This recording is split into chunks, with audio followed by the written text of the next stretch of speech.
What's going on, guys? So if you're new here to the channel, make sure to hit the like button, subscribe, and share, and enable notifications. That way you never miss out on any of the Naruto lore-based topics that we discuss here on the channel, from Naruto novels to lesser-known lore to video essays. And then at the end of the month, we have Boruto chapter discussion, spoilers, and Boruto fan theories, where I go over the theories that you guys have sent me. So with all that being said, if the YouTube algorithm brought you here by mistake, go to the homepage, scroll down to the Naruto novel section, and look for the playlist titled Sasuke Jinraiden, and just start from the very beginning. So with all that being said, if you're still here, I'm assuming you guys are all caught up with the story. So let's get right into the actual discussion. So diving right into it, man, I gotta say, the more we find out about this mysterious beast Rowan that once attacked this village that Sasuke was in, the village where Sasuke found out that Itachi was going to in order to get the drugs that prolonged Itachi's life, the more we hear about what Rowan did and the way that it looks, it really makes me think back to Kage Sasuke. If you guys recall, one of the things that we found out is, I believe in one of the novels, I think that the anime touched on this as well, Nue was a weapon that Kage had created. Nue was able to drain the chakra of people. Well, this creature Rowan should remind you of Nue to that extent, because Rowan is able to absorb chakra just like Nue did. And just like with Nue, where Nue, if it takes too much of the chakra, it can actually kill the person, Rowan does the same thing, and there's a lot of similarities here. And what I like about this is that when Sasuke is protecting Kina and they're doing the stakeouts and they're trying to find out who it was that was draining the chakra, all the people, they don't know that they're looking in the wrong direction. They think that, okay, if it's gonna be regular ninja who are doing something like this, they're gonna be way outside of the skill set of any of the police. The weapons that they have are not gonna be good enough. And for the most part, Sasuke pretty much agrees with that conclusion. And what you get right here is Sasuke's looking over the bodies, and he's starting to pick up on the pattern on how often we end up seeing the bodies pile up. And he's like, hey, if I was going to go on a killing spree, I would be dumping the bodies here as well. It's kind of similar to what you get in the Boruto manga right now, where Sasuke is searching for code and Sasuke's telling the ninja at Konoha, like, yo, if it was me, I wouldn't be doing X, Y, and Z the way that you guys think code is. I would be doing something different. So it's a really good example of the fact that Sasuke's intellect is on a different level. The guy, he isn't thinking 10 steps ahead like Itachi, but the guy's very perceptive, and Sasuke is constantly updating his stance as he's getting new information, which is what somebody that is an intelligent human being should be doing. So, and what you end up seeing right here is that Sasuke is starting to get very attached to Kina, and that's gonna be very important when it comes to the moment where Sasuke's bloodlust comes out. This is a legit moment where Sasuke, the bloodlust is radiating, and the ninja that Sasuke ends up fighting, they pretty much take a piss on themselves. And the reason being is that Sasuke's gotten so attached to Kina that when Sasuke goes to sleep, he's actually having dreams of himself being Itachi and Kina being the younger version of himself. And just in the same way that he once poked Kina on the forehead, he has a dream that he's Itachi and he's poking his younger self on the forehead the same way that Itachi did. And the roles have basically been swapped out, and Sasuke has a line where he says that this was the most sleep that he's been able to have ever since Itachi died. So again, I like seeing that when it comes to Sasuke, he's going through several of those steps of the 7 stages of grief right here. And I like how, again, if you've ever lost anybody, you know exactly what Sasuke's going through. It isn't as simple as you completely shut down, or you get to a point to where you just go all rage, or you get to just complete accepting that, okay, they're dead, move on. It's not that. Your emotions are all over the place. One minute you're gonna be kind of standoffish and aloof. The next minute you're gonna be angry. The next minute you're gonna be sad. The next minute you're gonna be trying to bargain and try and figure out what it was that could have been done differently. You're looking for answers because you can't accept the closure that's being given to you. There's a lot that goes when it comes to dealing with grief. So I did like seeing that right here. That's one of the benefits to this being in a first person setting. So getting back to Sasuke's bloodlust, however, the way that we see that is Sasuke is watching over the course of several days as Kina is just being bullied and beaten and beating, and much in the same way that Naruto never backed down from a fight, Kina never backs down as well. And Once again, Sasuke looks at this and there's a small connection towards Naruto being made here. In this case, it's being unspoken. And so once Kina gets in a situation to where he finds out that his brother that was making the medicine for Sasuke got his nose broken, but also Kina tries to fight for his brother's honor, and he gets put in a position where he almost ends up getting killed. That's where Sasuke pops up, and we see for the first time bloodlusted Sasuke. And so now with the scene and the context finally being set, we're gonna go right into the scene right here, and I'm gonna say right now, I really think you guys are gonna like this. So it's here, I'm gonna begin quoting. "Isn't that kid Tenma Kodan's son?" The ninja asks. "Oi brat, thanks to your father's failure, this village became neutral and we ninja became jobless. How do you plan to refund us?"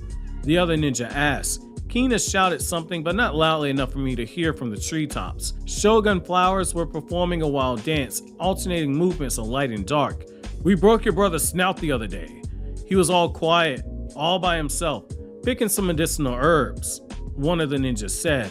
"He burst out crying and pleaded for us to stop, saying that he wouldn't do anything." The men began laughing. They were laughing their heads off, loudly clasping their hands. On the previous day, I had understood that if he was provoked, Kina accepted any kind of challenge. He wouldn't stand back, not even in front of a ninja. Those men, they beat him, they kicked him, and grabbed him by his hair. They violently slammed his head against a tombstone. One of them, who probably enjoyed mistreating the weaklings, drew out a kunai and shouted, "However things will go, this village, it won't feed us. So let's just kill the brat and become missing ninja," the man said. Kina kept staring at them with the eyes of a person who didn't prove fear, but I wouldn't have done the same in his place. I knew exactly how painful it was to be pierced by a kunai, and I knew the ruthlessness of bloodthirsty shinobi. "Stop immediately, or I'll kill you," I said.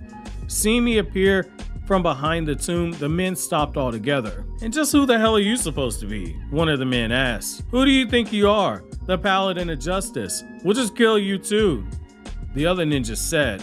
"Sasuke, what are you doing here?" Kina asked. With his face completely covered in blood, Kina blinked dumbfounded. "You're such a moron. Your fights aren't fights, but they're out and out suicidal acts," I said. Before Kina could say anything, I saw the kunai come right at me. I slightly moved my head and grabbed the kunai and sent it back at the owner. It drove deep into the man's thigh, and he fell on the ground and started shouting. "Ow, my leg!" the man shouted. "You're a ninja too," the other ninja shouted. I turned to the other two and I said, "There's no grave digger around. It'll mean that you'll have to dig your own grave then," I said. "You bastard, what did you say? You're bluffing," one of the ninjas said. "Okay then, I'll think about that." "Chidori," I said as the lightning spurted from my hand. A violent explosion disrupted the rest of the dead, carving a hole on the right side of the ground. "So who wants to go first?" I asked. The two men lost any ounce of bravery. "Who the hell are you?" one of the men asked. "Don't ever come near this boy again, understood?" I said, threatening them with my glare. While those rogues took off, dragging their wounded comrade, I took Kina on my shoulders. He had lost consciousness. I carried him that way up to the Hypericum shrine. I thought that I intentionally got stuck in business that didn't concern me. I felt like I had fed an abandoned dog, even if I had no intention of keeping it with me.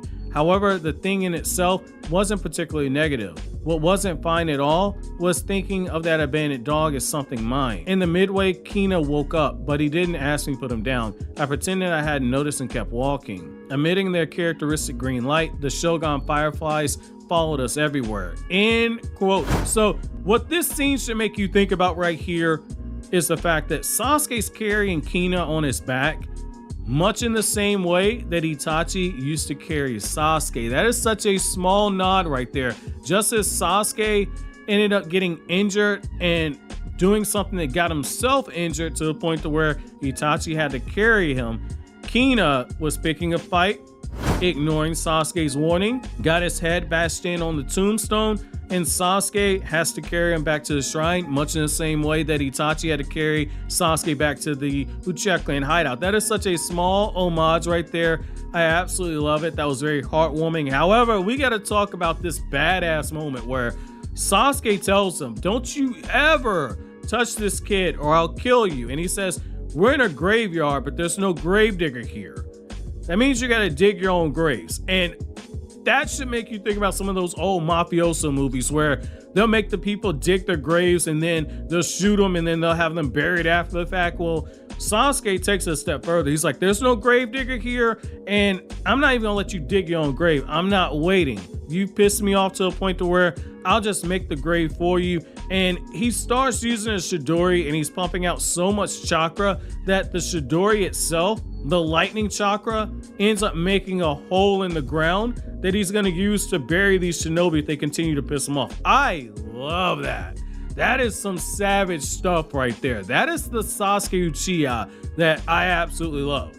Like, the Sasuke that is getting closer and closer towards being the 5 Kage Summit Sasuke, who's very calculating, was able to come up with the whole assassination attempt to murder Danzo that Obito ended up throwing a complete wrench into by having Zetsu infiltrate the 5 Kage Summit and announce Sasuke's plans. What I love here is that Sasuke has gone back into the I don't give a fuck mode, but the reason why he's gotten to that point is because of what's happened with this character Kina, who he's gotten an attachment to. So I love that you see this side of Sasuke right here. Again, this is a very, very telling sign for Sasuke as a character. So my question to you guys is, on a scale from 1 to 10, how badass was this? That Sasuke basically prepared a grave for these ninja before he was going to put them in it. And then the second question I have for you guys is, how do you guys feel about Sasuke looking at Kina and seeing a younger version of himself, and Sasuke feeling closer to Itachi because of that? Let me know down in the comment section below. But as always, guys, if you like anything I had to say, don't forget to comment, rate, subscribe, and share. Thank you so much for watching to the end. Have an awesome day, guys.